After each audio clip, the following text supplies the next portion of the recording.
Hola amigos y amigas, you are now with Jocelyn and I am so grateful you are here bringing me into your present moment. Thank you so much. If you are a returning subscriber, welcome back. You already know all the goodness we're going to be getting into, and if you are new here, welcome as well. I'm so grateful you aligned to one of my videos. If you enjoy lifestyle, spirituality, journaling, self-development, all of that good stuff, then make sure to click subscribe so you don't miss out on any of my weekly videos and you join in on this growing community. I did also just release a energy reading for this coming week where this new moon in Scorpio definitely shows up in the reading. So definitely check that out if you want to gain a deeper understanding and higher conscious awareness of what kind of energy we're going to be stepping into and how you can align to your higher self as you navigate through the week. So check that out. I'm going to link it right here and in the description below. I drop a energy reading every single week where the intention is for us to just be our higher selves and know what's up, okay?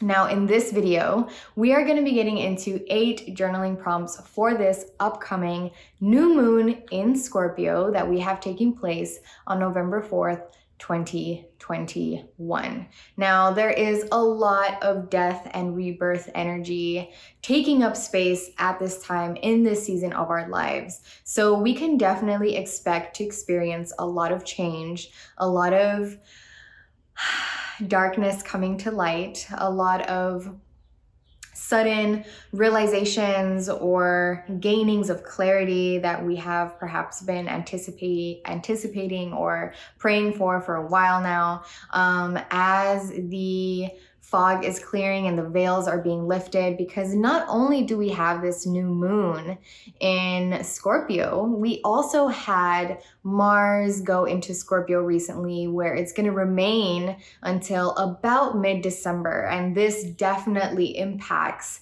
this passionate, fiery, determined, persistent energy that is not only going to impact us professionally, but sexually and spiritually and transformationally and all of that. On top of Mars in Scorpio, the new moon in Scorpio, we also are approaching eclipse season. And around this time that we're stepping into a new month, we also are at the time of Halloween and Dia de los Muertos. So there's so many different reflections of life and death, of duality, of self-evolution, really coming to the forefront in our lives. And these journaling prompts are really going to be assisting you, at least I hope, that is what I intend, that they assist you in your reflections and in your alignment, in really taking advantage of the energy that is amongst us. So I hope you enjoy them. If you do, give this video a thumbs up. Let me know in the comments which prompts you resonate with. And without further ado, let's get into it.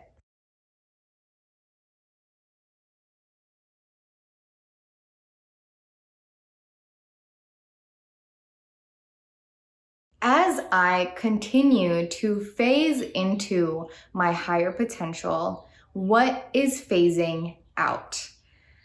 In the midst of these new beginnings, obviously there must be endings. In order for us to manifest newness in our lives, we must manifest the release of what is taking up space and isn't allowing that newness to come in, to be received.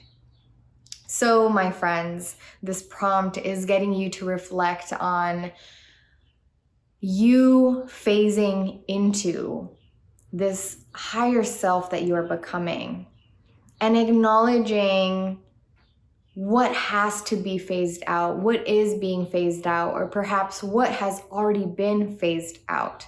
So hold space for yourself to really reflect on this transformation that you're going through. Just like the moon has its phases, you have your phases. And so what has to be phased out? What is currently being phased out in your life as you are phasing into your higher potential? How am I choosing to experience myself evolution. The intention of this prompt is two things. One, to have you gain awareness of how you are choosing, whether it's consciously or subconsciously, to respond to the transformation of your life, to the unfoldment of your journey. And it is also intending to remind you that you ultimately have the power to choose how you want to experience your self-evolution. As I was brainstorming and channeling this prompt, I was coming to the acknowledgement that though we are all having this shared experience of transformation, and in the recent couple of years and progressively through the past couple of years, a lot of that transformation has been internal, but very much so externally felt and externally reflected. Though we're having this shared experience, we're all responding to that shared experience in our own unique ways. Many of us, in this Scorpio season are going to be coming into being a mirror reflection of this Scorpio energy, where we are becoming more comfortable, more accepting, more surrendering towards change and transformation and the inevitability of it, right? We know that it is something that is just simply a way of life, and we are coming to allow ourselves to lean into it, to co-create with it, to no longer allow resistance to take up space in our lives. And then there is, the latter experience where some are having that resistance. They are having that fear. They are having that push and pull, that dipping the toe in the water and being scared to jump in. So all that to say, this prompt is intending for you to become aware of what experience you're choosing when it comes to your self-evolution. What truths have I accepted? What truths am I coming to accept? In the energy reading that I did for this week with this new moon in Scorpio, the emphasis of truth was really, really coming up. And I wanted to respect the fact that the truth is something that we are being called to focus on and invest in at this time. And it doesn't surprise me that the truth is being highlighted under this Scorpio new moon, because Scorpio energy is definitely the energy of confronting the truth, of accepting the truth, of allowing the truth to come to light, with the knowing that when you do so, it is a reflection and an expression of self-liberation, and it ultimately contributes to your ascension, to your alignment, to your highest potential, and the fulfillment of your soul's purpose. The saying that the truth will set you free is totally true. And so I wanted to, again, bring this emphasis to light with this prompt and be realistic at the same time, in acknowledging that, yes, there are some truths that I have already accepted. And definitely, I encourage you to celebrate yourself for having accepted these truths. But there's also truths that that I am, that you are still coming to accept. And that's totally okay. And also, in you coming to that awareness of these truths you've accepted and these truths that you're still coming to accept and you're working on accepting, in you writing them down, you're already taking steps forward into deeper acceptance. Who and what do I currently trust?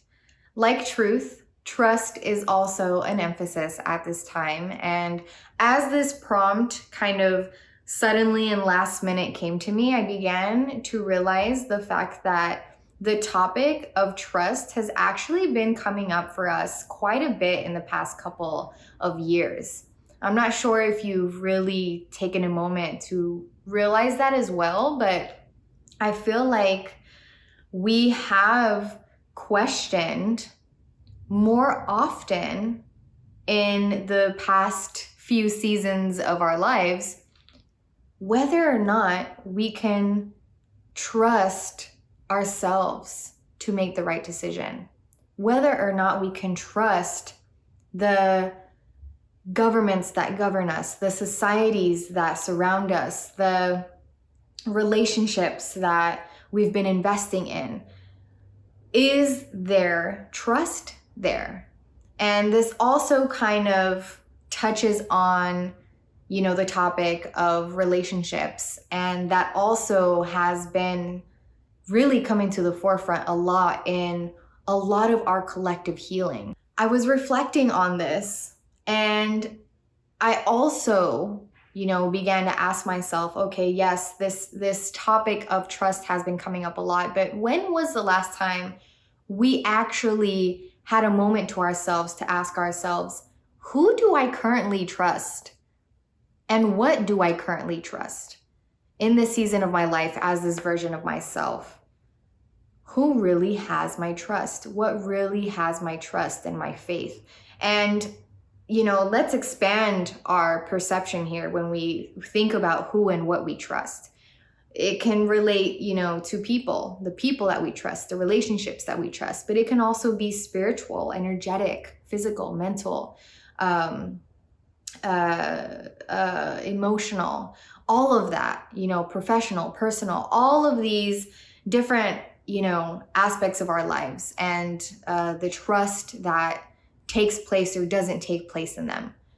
Ask yourself, to really take that moment to ask yourself, who and what do I currently really, truthfully, sincerely trust? What shadow aspects of myself have I allowed to come to light? Or perhaps am I in the process of allowing to come to light, to come to the surface? Would this really be a Scorpio journaling prompts video? Would this really be Scorpio season if we did not bring up the shadow self and shadow work? No, it would not. So I definitely had to have a prompt that very directly and transparently brought up the shadow self and shadow work. So what aspects of your shadow self has come to light? Have you allowed to really make themselves fully known to you? Again, Scorpio energy is the energy of accepting the truth, confronting the truth.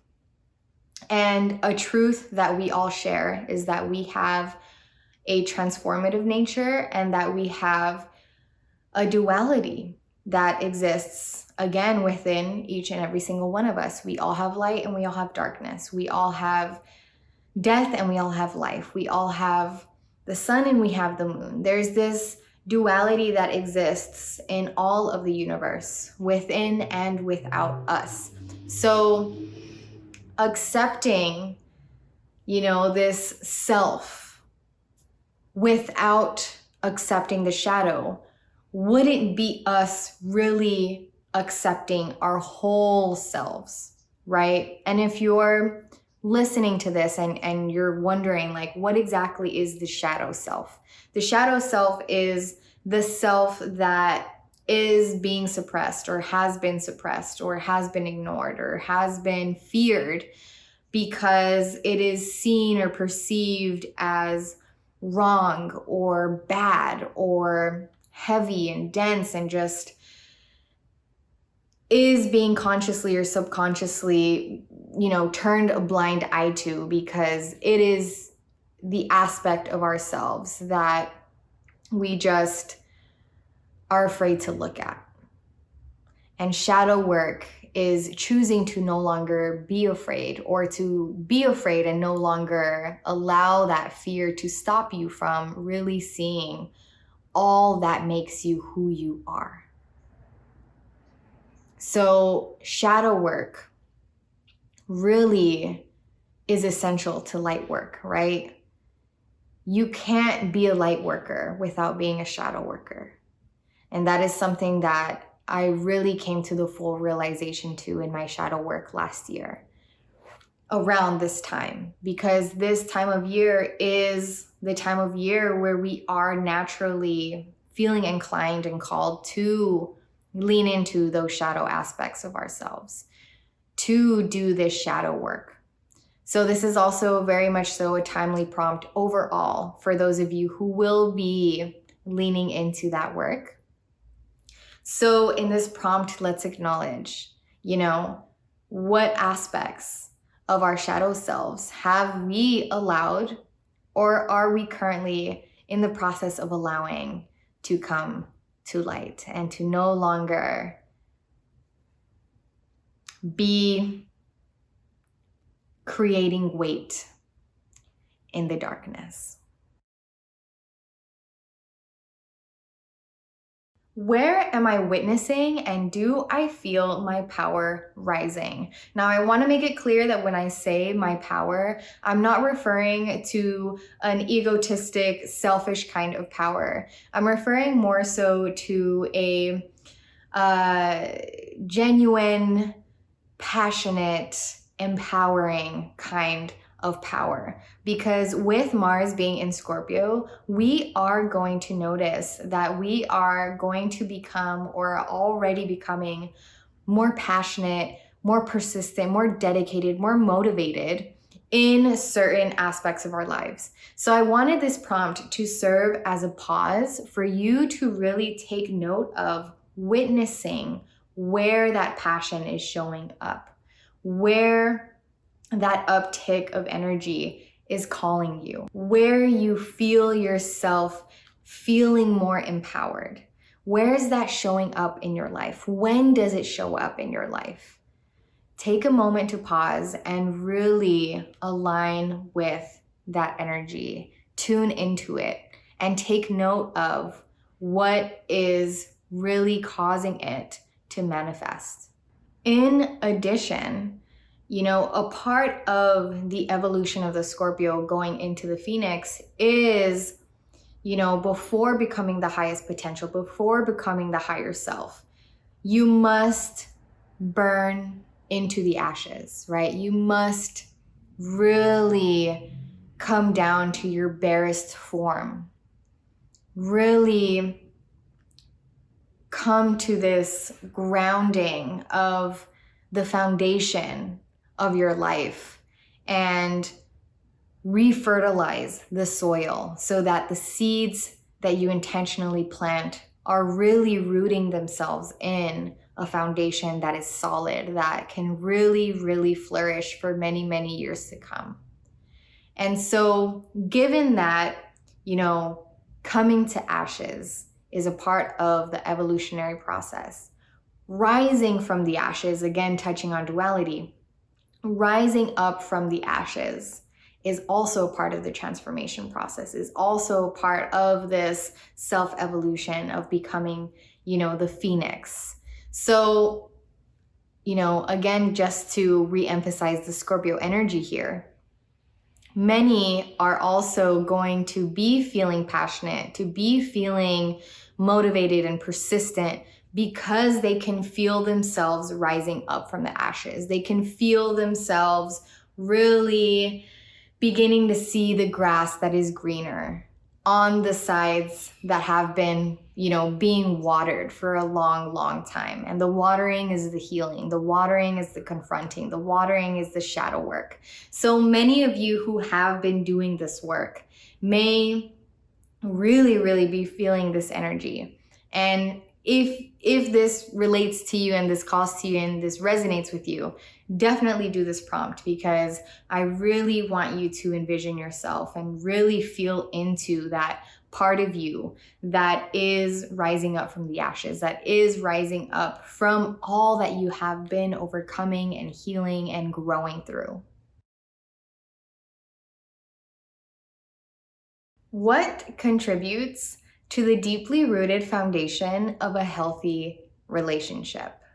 Now, it'll be very interesting to take a moment to observe what it is that you write down if you do this journaling prompt, because essentially you are defining a healthy relationship. So it'll be cool to just give yourself a moment to step back and like see what you wrote and see how that is a reflection of who you are in this moment. But, don't overthink that when you're stepping into this prompt. But in light of truth and trust really being emphasized again in this season under the Scorpio New Moon, and us really being in this beautiful, non-linear journey of unfoldment and becoming into our highest potentials and fulfilling our soul purposes. I also, am intending to really bring about us honoring ourselves and acknowledging our worthiness, right? Because, a lot of people do like to, set intentions and manifest under new moons. This new moon is a bit more confrontational and more so calling you to just really see the truth, acknowledge the truth, and just kind of confront that and focus on that rather than like really getting into manifesting. But nevertheless, I wanted us, given that relationships are such a huge part of our lives and this human experience, it's important that we revisit this kind of question where we're asking ourselves how we define healthy relationships, where we really affirm to ourselves what kind of relationships we're worthy of. So I want you to keep that in mind if you choose to journal this prompt. But again, don't overthink it, right? Don't be over analytical and critical of what it is that you write down for this prompt. Just allow yourself to flow and to almost just do stream of consciousness writing, where you're just writing down whatever comes to you, which I recommend for all of these prompts. And then afterwards, just again, take that moment to observe what you wrote down and how that is a reflection of who you are today. How would I describe my current relationship with transformation, and how has it changed? In most, if not all of these prompts, we've touched on our own transformation in some way, shape, or form. And I really wanted to bring these prompts full circle by getting us to touch on how our relationship with transformation has changed as we've changed, right? Because it definitely has. So this is very much so a check-in with yourself kind of prompt. And this is really the perfect time to check in with yourself and your relationship with transformation under this moon and in this season. And if you feel like you have a strenuous relationship with transformation, I'm going to nudge you to approach this prompt by reflecting on the kind of relationship you desire to have with change, with transformation. What would that ideal relationship look like for you? And if you did the last prompt, where we did touch on defining healthy relationships, refer back to what you wrote down there and see how what you described as a deeply rooted foundation to a healthy relationship. See how that can express itself and show up in your relationship with transformation, with change. How can what you wrote down in the previous prompt where you were defining a healthy relationship, how can that definition show up in your relationship with change? And if other kinds of relationships come up for you that don't necessarily have to do with a person, but have to do with an experience, allow it to come up and allow yourself to lean into that reflection. And that, my friends, are the 8 journal prompts for this upcoming new moon in Scorpio that we have taking place on November 4th, 2021, which is the day after my birthday, which feels very powerful and very significant, and I'm definitely looking forward to it. And I hope that you are looking forward to this new moon as well. May it be very clarifying and very empowering to you. And again, remember that the truth will set you free. Remember that in you accepting your transformative nature, in you accepting the duality that exists within you that makes you whole in all of which that you are, and that is really in all of life, that acceptance contributes to your ascension. It assists your alignment to your higher self, to your highest potential, to the fulfillment of your soul purpose. So I hope that this, again, new moon and just overall Scorpio season really, really empowers you in your self-evolution. If you enjoyed these prompts, make sure to give this video a thumbs up and let me know in the comments which prompt or prompts, if there's more than one, that you resonate with. I really love connecting with you all and cultivating community in the comments. So connect with me there. And I guess I'll see you all in the next video. Thank you all so much for being here and for bringing me into your present moment. So honored to possibly be a part of your journaling ritual and experience and reflection. So thank you so much. So grateful for you all. Let's have an amazing new moon in Scorpio. I'll see you in my next video. Bye.